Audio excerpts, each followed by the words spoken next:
So we got this one sister here says that she's afraid to be approached by a lot of you brothers. Let's go ahead and review it. I'm going to tell y'all where black men should really be concerned at. The fact that there are so many black women who are absolutely terrified of being approached by them is concerning. I've observed many posts and conversations of black women saying that we feel like our lives are in danger if they catcall, if they shoot their shot, if they try to ask us for our number, if they even look in our direction. The fact that I literally do things to discourage them from saying anything to me, like even dressed like this, basketball shorts, hoodie, fitted, they will still approach. All right, so let me stop right there. There's some validity to what she's saying. And this is why I have certain opinions that I have today. There are some guys that won't leave a woman alone. There are some guys that don't take a hint. There are some guys that would actually get violent with women. I've covered the news stories of this. The last one I covered was out of New York, where this, particular sister, she was minding her business. This guy, kept trying to, get her attention. And she's like, nah, I'm good. I don't want to do anything like that. And the guy ended up assaulting her because she didn't want to, entertain him like that. She wasn't rude. She didn't cuss him out. She didn't hit him, anything. He just went on attack mode. There's been situations where women have been approached and they turn the guy down. Then you become verbally abusive. You start calling them ugly, start calling them this and that and the third. Now 2 minutes ago, she looked good for you enough to approach, but because she turned your silly behind down, then now all of a sudden you're getting verbally abusive. There have been situations where women have turned, guys down and they end up, deleting them. I mean, these things are true. So you have that dynamic. Okay. Then the other dynamic I talked about before is the Me Too thing. So this is why I tell guys, leave these women alone. Don't approach them unless you are for sure you got some of the strongest choosing signals in the world.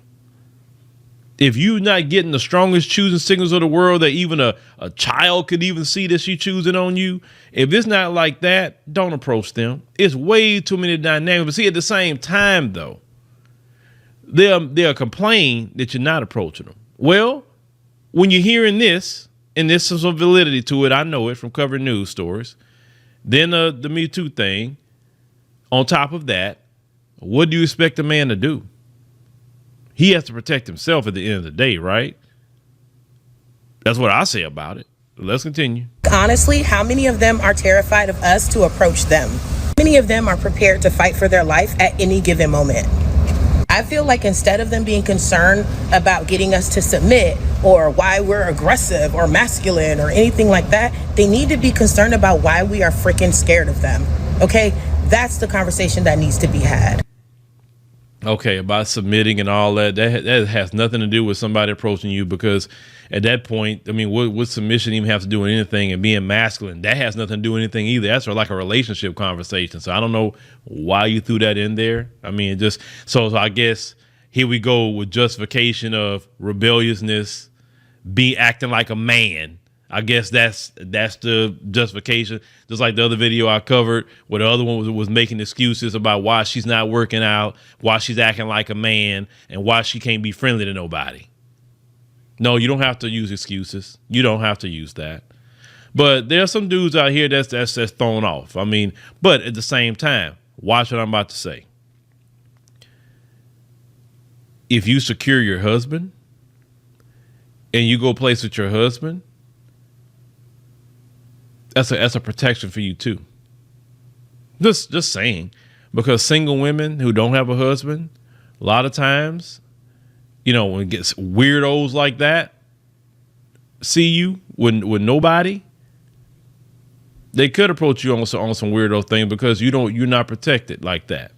Sometimes we see videos of sisters being approached by these white supremacists, treating them any kind of way because they don't see no man around. Notice that every woman that got a boyfriend or a husband, I don't really hear a whole lot of stories about them getting assaulted because they turned down somebody. I don't hear too many stories today. It's always single women.